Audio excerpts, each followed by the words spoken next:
So initially, when I was trying to make a video like this, I was going to make a script for it, but after I procrastinated for so long, I've just kind of forgot about the direction for this video. So enjoy this little piece of me just rambling on and on about a certain topic. You love music and I love music, so therefore we listen to music. The internet has given us virtually unlimited access to anything we want to listen to, whether it be rock, pop, K-pop, to whatever this is. A lot of us kids have probably never been born in 1769 to understand a fucking sea shanty, but yet here we are. Which, I want to ask a question. Why does music evoke a sense of nostalgia when in reality I've never experienced anything of the sort in the past that sort of should create nostalgia? An example I want to sort of bring up is 80s J-pop, or at least city pop. Now, it doesn't have to be from the 80s per se, as I can attest to my listening history with Misty Mauve by Tatsuya Yamashita. Even so, a lot of the songs within city pop still resonates with me. For some people, it may not be city pop, but it may be a different genre altogether. It may be a different medium altogether. And honestly, just watching anything that sort of evokes a sense of nostalgia, that's on you. Just for the sake of familiarity, I'm going to be calling the genre just city pop. As you know, I've heard it be called through multiple different names. For now, I'm just going to say that a lot of city pop sort of comprises of what should be multiple different genres, but just for the sake of simplicity, we're just going to call it city pop. Now, with my lack of research skills and a lot of YouTube videos to keep me up going at night, it is very difficult to answer the question why nostalgia is sort of evoked through music when in reality a lot of people have never experienced that sort of time, those sort of circumstances, and those sort of experiences. So there isn't a general consensus of this sort of nostalgic feeling, as you know, feelings are very hard to sort of express. The best I could find is the term hauntology, but even then that's still inconsistent. On a general idea, it actually works, but with certain different aspects of sound, I guess it could work, but I need something a little more concrete than that. So instead of reiterating what other people have said, I'm going to be trying to explain my experience with city pop and understand hauntology through that experience itself. So imagine going through YouTube, 10 a.m., 10 p.m., I don't care what time it is, and you end up finding something on your YouTube recommendations. There on that video, there is a thumbnail, and the thumbnail sort of features a woman. And you see a little song title on there. For me, that woman was Maria Takeuchi, and the song was Plastic Love. Now, if you never heard of Plastic Love, I highly recommend you listen to it. I believe it is an amazing piece of work. I'm sure other people have different experiences with city pop, whether it be multiple different artists, but for me, that was Plastic Love. Now, the song eventually pulled me into a rabbit hole where I'd be listening to multiple different compilations of city pop, where I'll be listening to a lot of Midnight Pretenders by Tomoko Arin, or even Junko Ahashi's Telephone Number. This feeling city pop put me in was quite euphoric, to say the least. It put me in some sort of mindset where I can not just be confident with myself, but also be confident in what I did, what I want to do, and sort of, live a life that not only I struggle with, but live a life without regrets. It's a sort of fantasy where I sort of wished I'd be driving a red convertible, sunglasses down, clear blue skies, and then later on driving down into brightly lit neon city.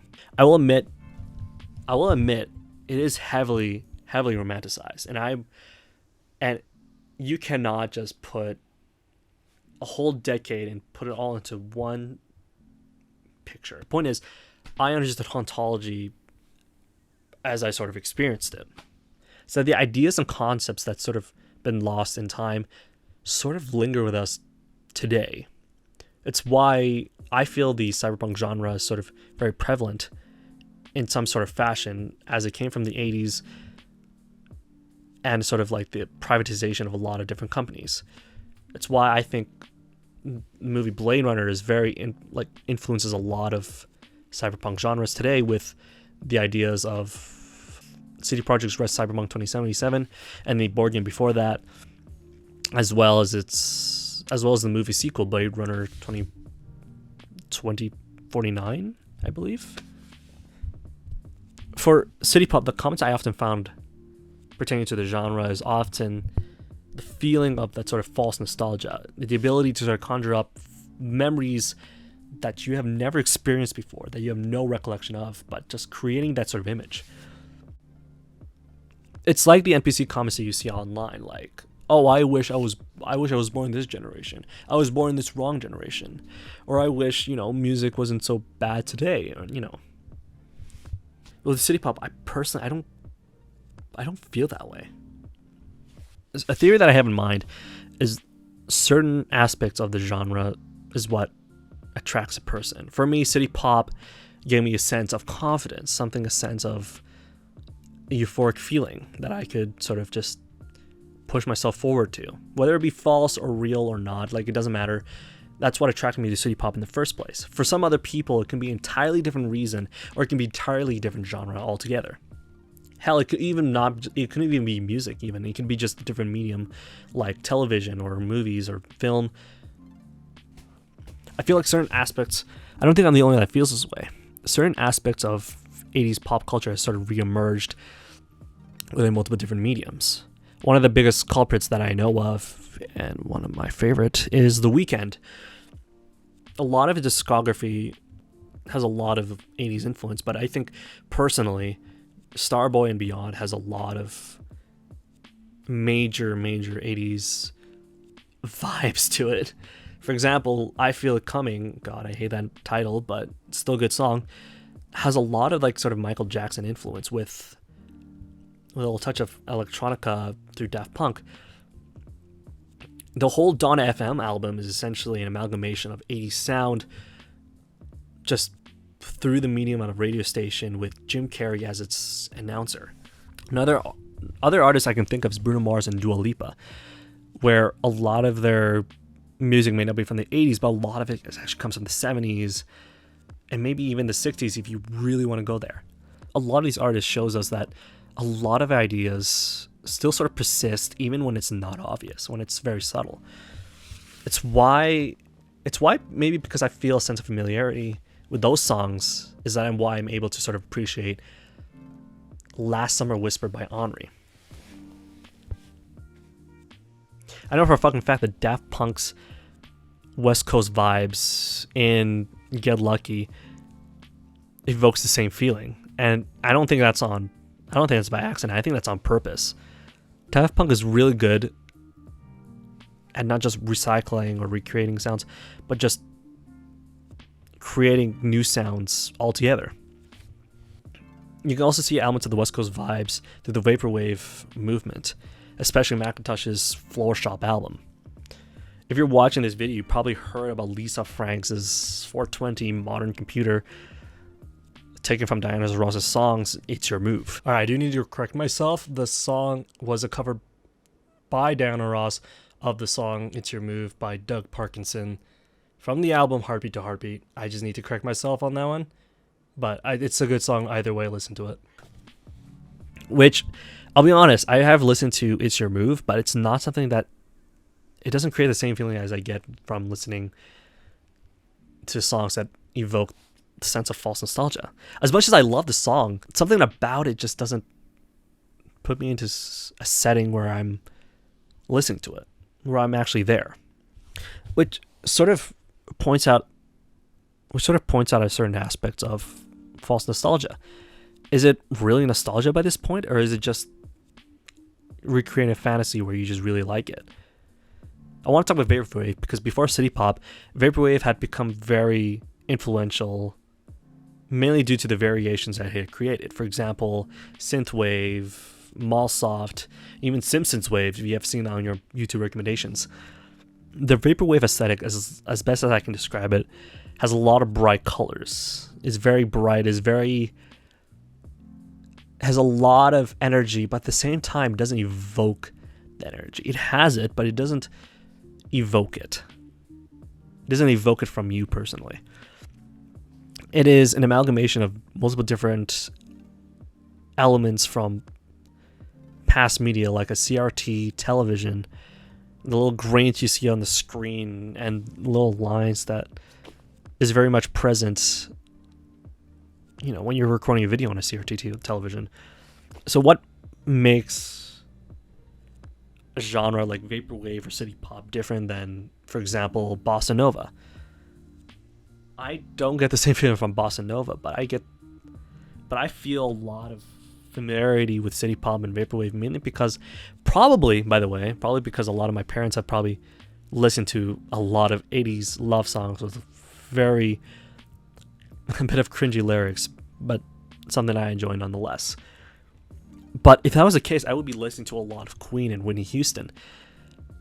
But I don't listen to a lot of Queen or Whitney Houston. As much as I love their works, it's not something I would personally listen to over something else like city pop. So is it really the sounds? Is it really a certain sounds that sort of create that sort of sense of false nostalgia, or is it really certain lyrics? It's hard to tell. No, as much as I love the songs, it does not hit as much like Tatsuya Yamashita's. It's not the same feeling. So is it the content within the songs themselves, or is it just my personal taste?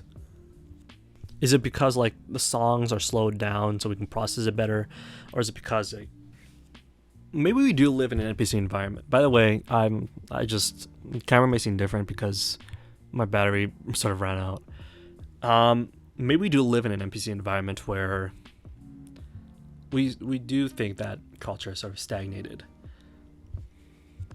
With a lot of access to the internet, maybe because we have a lot of information going around, maybe we're not able to sort of establish something very deep within our present. Now, having done research, James Bridle describes the concept of the render ghosts. Now, I'm going to be reading off sort of a lot of what's happening on the screen right now, so he describes the render ghosts on the collaging of space and time. He illustrates the concept saying that render ghosts are the people who live inside our imaginations, in the liminal space between present and the future, the real and the virtual, the physical and the digital. Now, I'll be honest, a lot of that sounds very, very like science fiction, but in a way, like you sort of, I'll help you understand as time goes on, but I know I said I wouldn't reiterate what other people have said, but I feel this piece of work is very important in understanding not just vaporwave, but sort of the feeling of false nostalgia in the first place. The internet is like history. History is like the internet. You can go right to the site of it, to the center, where it happened, and that's not where it is. It's diffuse. It's everywhere. It's the structure, not the event. I'd been using the render ghosts as a way to understand something about the internet. But it felt like the render ghosts, the internet, were trying to explain something to me. The render ghosts are lost too, adrift in history and virtual networks, which increasingly resemble memory. We can't hear their voices, but we can see them everywhere. If we look, those parts of ourselves and others, the remembrance of things, struggling to survive in the church of information.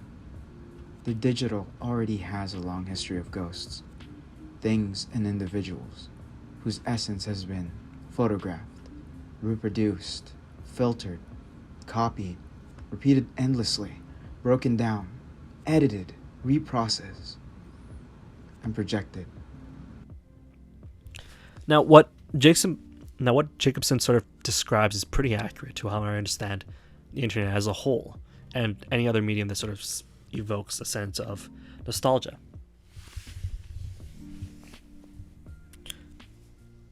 What we understand is probably not a romanticization of such elements, but really an amalgamation of them.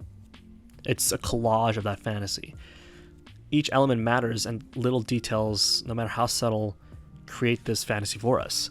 It's why the use of GIFs is very, very popular. As you go down, look into the YouTube recommendations with music compilations, well, sure, taken out of context adds towards the collage of elements. Bridal describes the idea of fragmentation through the use of GIFs. We see it on music compilation on YouTube and stuff. Hell, there is a website where you can listen to vaporwave music with all these GIFs. It's called Nightwave Plaza. If you want to read more on this, I highly recommend looking at Vaporwave, Aesthetics of Memory and Nostalgia of an Artificially Constructed Time and Space by Jordan Jacobson. A lot of his work influenced a lot of what I talked about and helped me understand a lot on this topic and Vaporwave in particular. A lot of what I said could be very much summarized in sort of the mysticism of the early internet, where a lot of information has been sort of compressed together and to create this sort of new thing that a lot of people have individually created. I had this conversation with my mother about this topic because of the fact it's hard for me to grasp this feeling I get. She told me in the 80s that cable was starting to become very popular with things like MTV and cable news. And she sort of likened that experience to the internet. We started to get a lot of our information from social media and major sites, just as people have when they got cable TV.